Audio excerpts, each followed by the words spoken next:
নরসিংদীর শিবপুর উপজেলার দুলালপুর ইউনিয়নের দরগাবন্ধ গ্রামে অবস্থিত একটি প্রাচীন দরগা এখন স্থানীয়দের পাশাপাশি দূর দূরান্তের মানুষের কাছেও এক আধ্যাত্মিক ও রহস্যময় স্থানে পরিণত হয়েছে।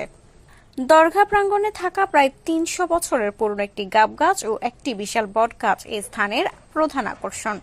স্থানীয়দের বিশ্বাস, বহু বছরের ইতিহাস বহন করে চলা এই গাছ দুটির সঙ্গে জড়িয়ে আছে নানা অলৌকিক কাহিনী ও মানুষের আবেগ।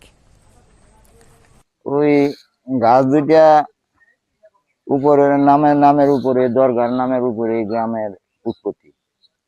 বয়সটা তেমন বলতে পারি না, তবে মুরব্বীর কাছে শুনছি যে ৩০০-৪০০ বছর বয়স হইব আর কি। ওইখানে নাকি এক পীর আছিল কামাল শাহ, ওই কামাল শাহর উদ্দেশ্যে দেয় আর কি। কাজ কাম করে এনে গাছটা অনেক বড়, সেওয়া বেশি, আর মাঠের মাঝে তো খোলা বাতাস পাওয়া যায় সবসময়, অন্যদিকে ঠান্ডা আবহাওয়া পাওয়া যায়। প্রতিদিন বিভিন্ন ধর্মের মানুষ এখানে এসে ভোগ প্রদান, মানত ও প্রার্থনা করেন। বিশেষ করে রাতের বেলায় মোমবাতির আলোয় পুরো দরগা এলাকা এক অন্যরকম শান্তিময় ও আধ্যাত্মিক পরিবেশ সৃষ্টি করে, যা দর্শনার্থীদের মন ছুঁয়ে যায়। গাছ দুটির বিশাল ডালপালা ও ঘন ছায়ার কারণে প্রচন্ড গরমেও এখানে থাকে শীতল পরিবেশ। এমনকি বৃষ্টির সময়ও গাছের নিচে দীর্ঘ সময় আশ্রয় নেওয়া যায় বলে জানান স্থানীয়রা।